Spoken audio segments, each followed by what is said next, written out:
Salut à tous, c'est Twantix, j'espère que vous allez bien. Donc aujourd'hui, une nouvelle vidéo sur le marché des crypto-monnaies.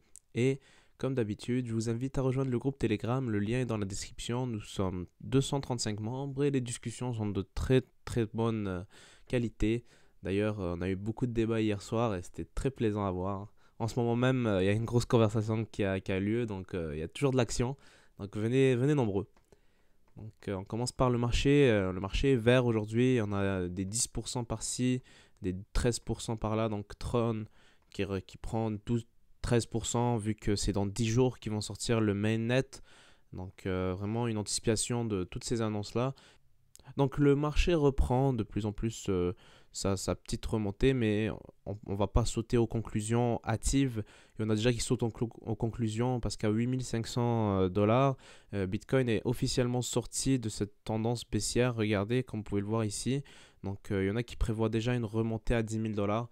Donc moi je resterai prudent, je vais attendre de voir comment la journée va se clôturer.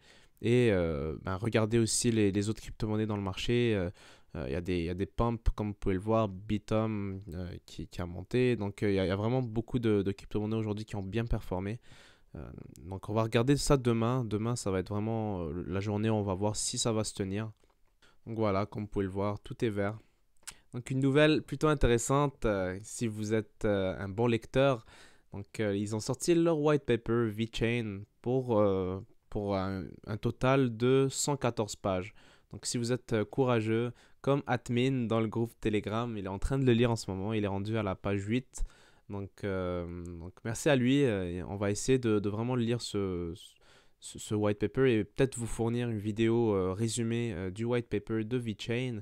Donc c'est vraiment quelque chose d'intéressant vu que VeChain a vraiment beaucoup d'ambition dans le marché. Et regardez-moi ça, il y a vraiment beaucoup de lectures à faire. Ça va être un gros défi, mais bon. Je vais le lire moi aussi, je vais survoler les parties les plus intéressantes. Donc voilà, je vais vous faire un résumé bientôt, dans les prochaines semaines. Je pense que ça va vous intéresser.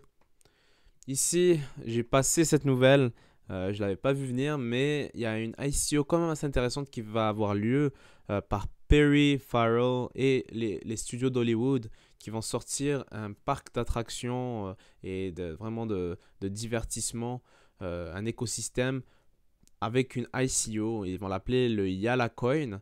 Et ces gens-là, c'est quand même assez bon qu'ils fassent ça parce ils sont issus des gros festivals de Chicago, par exemple Lollapalooza. Donc regardez-moi le nombre de personnes qui participent à ce genre de festival et ils vont vraiment travailler là-dessus. Ils vont aussi se concentrer sur la section la plus occupée de Las Vegas pour vraiment lancer leur projet. Ils misent sur l'aspect indépendant, décentralisé du token et vraiment ils vont construire une marque pour vraiment faire du divertissement à Las Vegas. Ils donnent beaucoup de compliments à la façon de ramasser des fonds avec les ICO et ils parlent de beaucoup de choses quand même assez révolutionnaires. Des senseurs à 360 degrés, une aventure kaléidoscopique en incluant de la musique, de la bouffe, du danger, de l'exploration et du fashion.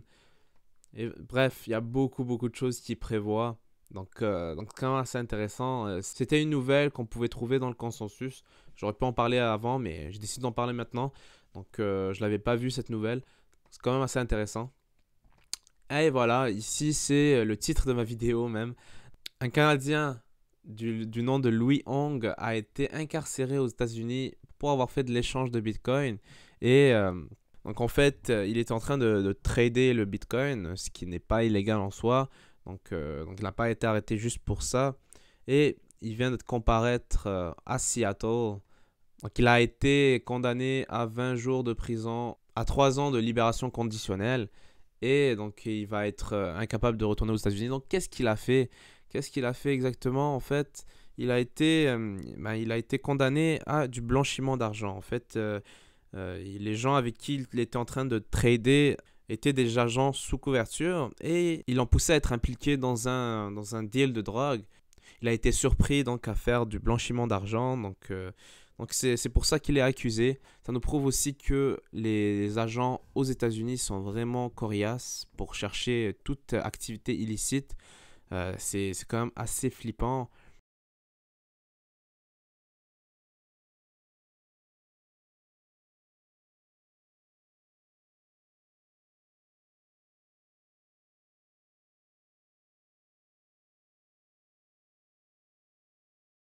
Ici, ben, c'est un screenshot nous prouvant que Binance a diminué de 20 confirmations les confirmations nécessaires pour confirmer les transferts de tokens ERC20. Donc avant, ça prenait 30 confirmations et maintenant, comme vous pouvez le voir dans cette image, il en prend 10 confirmations.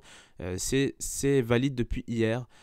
Donc, ça va permettre vraiment de transférer les tokens et de les faire confirmer plus rapidement. Donc, ça prendra moins de temps. Euh, Binance était réputé pour prendre quand même assez de temps avant de pouvoir transférer ces tokens pour les vendre. Donc, c'est quand même une bonne nouvelle. Ici, une nouvelle française, une nouvelle du journal du coin, quand même assez intéressant. Ils ont relaté l'état en Afrique de la situation des crypto-monnaies et c'est quand même assez bien foutu leur article. Donc, je vous conseille vivement de le lire. Il est en français, il est très bien expliqué. Donc, Bitcoin et la technologie blockchain sont mûrs pour une adoption généralisée en Afrique où la population est bien positionnée pour adopter ces technologies innovantes comme alternative au système bancaire coûteux et ou désuet disséminé sur tout le continent. Le manque d'infrastructures économiques et une éducation financière inadéquate ont privé une grande partie des Africains de comptes bancaires ou de moyens monétaires de base. Cependant, dans de nombreux pays, la prolifération des smartphones a permis l'accès à des services financiers alternatifs qui sont devenus un moyen de paiement dominant, surtout chez les jeunes. L'attrait pour le Bitcoin est en grande partie dû à son accessibilité et à son inclusivité, mais la composante sans confiance de l'utilisation des crypto-monnaies résout également le problème de longue date de la méfiance des Africains à l'égard des banques sur les plateformes de paiement en ligne. Donc voilà, donc c'est vraiment assez bon. Ils font l'état de plusieurs pays en Afrique, dans 2 pays au Maghreb et l'Afrique centrale. Donc on couvre vraiment à peu près tous les coins de l'Afrique. Ici, vraiment, ils parlent des projets, de tout ce qui a rapport avec les pays. Donc je vais mettre l'article dans la description. N'hésitez pas à y jeter un petit coup d'œil.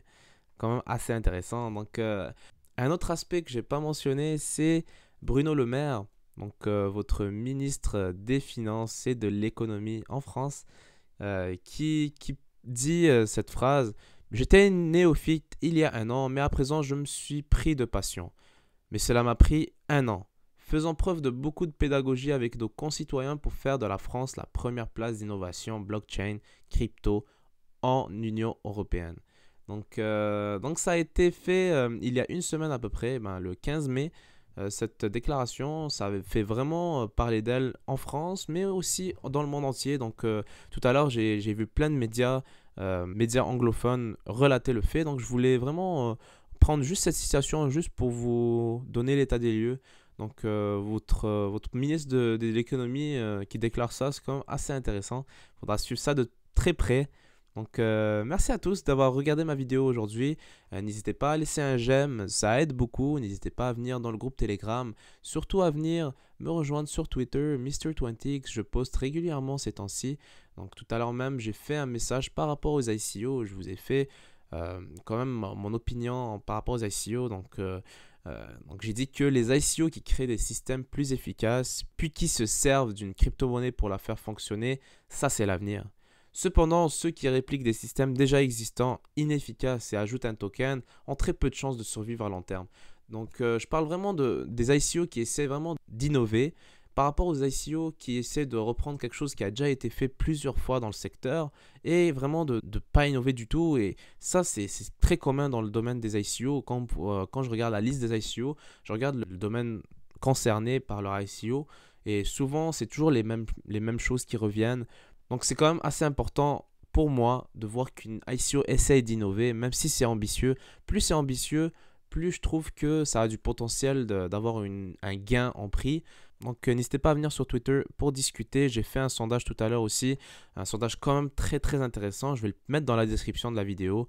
Donc regardez, on a 41 votes et c'est vraiment, il y a vraiment une indécision quand même assez grande. Donc je vous inviterai à venir discuter aussi dans les commentaires. Parce que même moi, je suis assez indécis par rapport à l'issue de ce sondage. Je ne sais pas exactement qu'est-ce que ça va donner, mais en tout cas, le oui, il l'emporte parce qu'évidemment, on est aveuglé par le fait que la décentralisation, c'est la réponse à tout. Mais il y a quelque chose par rapport à l'adoption de masse qu'on oublie souvent. C'est par exemple les services après-vente, les assurances. Par exemple, si vous faites voler votre portefeuille, vous allez tout perdre. C'est ça vraiment l'inconvénient avec les crypto-monnaies. Est-ce que les gens pensaient qu'ils vont mettre à l'écart cet avantage juste pour avoir cette liberté et cette décentralisation? Donc c'est un bon débat, je trouve. Donc merci à tous. N'hésitez pas à vous abonner à la chaîne YouTube. Merci à tous de regarder mes vidéos tous les jours. Commentez, c'est quand même assez intéressant à vous lire. Donc merci pour votre soutien et à la prochaine.